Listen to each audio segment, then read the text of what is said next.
आदिवासी कन्या आश्रम में एक 14 वर्षीय आदिवासी बच्ची ने आत्महत्या करी थी। ये मामला पूरा छिंदवाड़ा जिला में काफ़ी दुख का विषय रहा था और हमारे बीच में उनके परिजन हैं। ये छात्रावास है जिसका नाम है संयुक्त आदिवासी सीनियर कन्या आश्रम में कक्षा 9वीं की 14 वर्षीय आदिवासी छात्रा ने की थी आत्महत्या। इस संबंध में कई सारे मामले में खुलासा हो रहा है और जहाँ तक कि आज उनके जो परिजन है मेरे ऑफिस इस संबंध में चर्चा करने के लिए आए, न्याय मांगने के लिए आए हैं कि कैसे इस मसले में हत्या का जो कारण है, आत्महत्या के जो कारण है वो पता करें। उस संबंध में हम लोग आज चर्चा कर रहे हैं। उनके मम्मी पापा यहाँ पर उपस्थित है, बाकी परिजन यहाँ पर उपस्थित है। साथ ही जैसे कि आप सभी को पता है कि बच्ची का नाम क्या था जी? मम्मी कौन है बच्ची? अनामिका। पापा आप है, क्या नाम था बच्ची का? आपका नाम क्या है? सहसराम धुर्वे जी। इनकी बच्ची का नाम था अनामिका धुर्वे। और इन्होंने कितना समय हो गया था वहाँ बच्ची पढ़ रही थी? इसी साल आपने वहाँ पर उनको एडमिशन करवाया था छात्रावास में। और आपको कब पता चला कि अपनी बच्ची ने जो आत्महत्या कर ली? किनके माध्यम से? खाना बनाने वाले ने आपको बताया और उसका कारण अभी पता नहीं चला है किस कारण करी।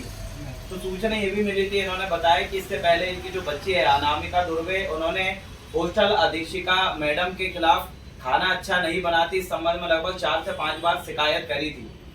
और इनको डाउट है कि कहीं ना कहीं उन्होंने जो शिकायत करी है उस संबंध में ही उनके साथ कुछ ये अप्राकृतिक घटना घटी है और जिसका कारण अभी तक सामने नहीं आया है और ना ही शासन प्रशासन की तरफ से कोई ऐसा आश्वासन इनको दिया गया है। इन्होंने अपनी बच्ची को छिंदवाड़ा में पढ़ने के लिए पहुंचवाया था और इस तरीके का जो कृत्य हुआ है आखिरकार इसका जिम्मेदार कौन है?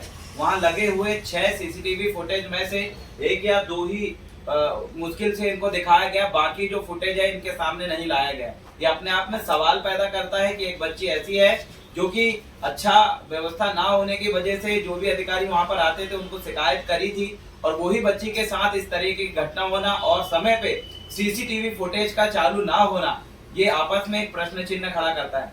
आज उनके माता पिता का ये कहना है कि बच्ची किस वजह से ऐसा करी है और हमें विश्वास नहीं है कि हमारी बच्ची इतनी कम उम्र की है और जो आत्महत्या जैसे इतना संगीन कदम वो उठा सकती है, यह इनका परिजन का कहना है। और साथ ही सभी जिला अधिकारियों को इस संबंध में शिकायत कर दिया गया है, लेकिन अभी तक कोई भी ऐसा उचित कारण नहीं पता चला।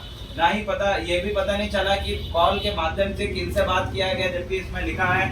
और जहाँ तक कि बाकी बच्चियों ने बताया वहाँ के उनके साथ जो 4 बच्चियाँ थी कि इसने शाम को परिवार में किसी से बात करे नहीं करे है ना, परिवार में किसी से बात करे, जबकि इस संबंध में कोई चर्चा उनकी नहीं हुई। पुलिस प्रशासन का इसमें प्रश्न बिंदु यही है कि आखिरकार किनसे बात हुई थी, किस वजह से बात हुई थी और जितने भी कॉल रिकॉर्डेड है उन सबको उनके परिजन के सामने रखना चाहिए, क्योंकि काफी समय हो चुका है और वो इस संबंध में छानबीन कर उचित जांच कर और न्याय के लिए वो लगातार दर बदर भटक रहे हैं। सभी के पास ज्ञापन आवेदन लेके जा रहे हैं। हम यही निवेदन करते हैं प्रशासन से कि इस मसले में जल्दी कार्रवाई हो और बाकी जो 4 बच्चियां हैं और बाकी और लोग हैं उनके साथ जो पढ़ने वाले हैं उनका बयान नहीं लिया गया, ऐसा इन परिजन का कहना है। उनका भी बयान लिया जाए इन मसलों में। अगर उचित कार्रवाई नहीं होती है तो स्वाभाविक सी बात है समस्त परिजनों के साथ हम लोगों को भी इसमें सड़क में उतरना पड़ेगा। बाकी बच्चियां जो उस हॉस्टल में पढ़ती थी वो सभी बच्चियों ने अपने बस्ता लेके सब अपने अपने घर चले गए हैं। इसमें भी प्रशासन को इसमें सोचना चाहिए कि आखिरकार इतना ऐसा कदम उठा, उसके बाद बाकी जो बच्चे हैं उनके अंदर क्या बीतेगा, क्या दोबारा वो इस हॉस्टल में पढ़ने के लिए आएंगे या नहीं आएंगे, ये अपने आप में सवाल खड़ा होता है। और आप इस संबंध में मुझे बताइए कि जो बच्ची है उसको आपने किसी तरीके से डांट फटकार किया था?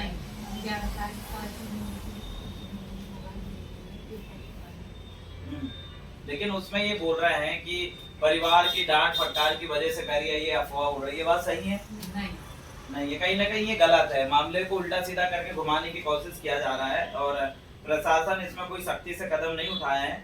निलंबित करना, सस्पेंड करना ही उचित व्यवस्था नहीं है। उस मसले में पूरी तरीके से जांच कर उनके परिजन के सामने असली वजह रखना मेन वो था, लेकिन आज भी वो वजह सामने नहीं आई। इस संबंध में आपने ज्ञापन आवेदन कलेक्टर के समक्ष भी गए थे, क्या आश्वासन दिए कलेक्टर साहब ने? नहीं मिलेगा, कोई इस बारे में चर्चा नहीं, कोई अधिकारी ने उसके बाद आपको बुला के इस बारे में कोई चर्चा करना पसंद क्या नहीं किया? आदिवासी बच्चों के साथ आखिरकार उनके भविष्य के साथ खिलवाड़ कब तक चलता रहेगा, ये अपने आप में प्रश्न चिन्ह लग रहा है। ये जितने भी प्रश्न चिन्ह लगे हैं, शासन प्रशासन को इस संबंध में जवाब देना चाहिए, क्योंकि ये छिंदवाड़ा जिला आदिवासी बहुल जिला है और इसमें आदिवासियों के साथ अगर इस तरीके की घटना रोज बरोज अगर घटती जाएगी तो उन बच्चों के भविष्य में कितना गहरा प्रभाव पड़ेगा, ये भी सोचनीय विषय है। और मैं निवेदन करता हूं संबंधित अधिकारी जो जांच कर रहे हैं थाना प्रभारी से, कि उनके परिवार का जो भी सवाल है, जो भी उनके डाउट्स है, उस संबंध में आप स्पष्ट जवाब दें।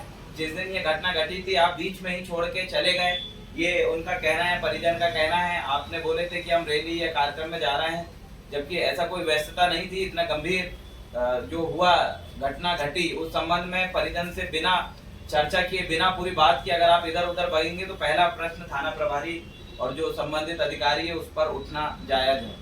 और साथ ही उन 4 बच्चों से भी बयान दिया जाए जो क्या नाम था, पूर्णिमा दुर्वे, अनामिका दुर्वे, अनामिका दुर्वे, जो कि जिस बच्ची ने सुसाइड किया है या वो हत्या है, उनके साथ रहने वाली उन 4 बच्चियों से भी अच्छे तरीके से बयान लिया जाए, ताकि असली वजह पता चलेगी।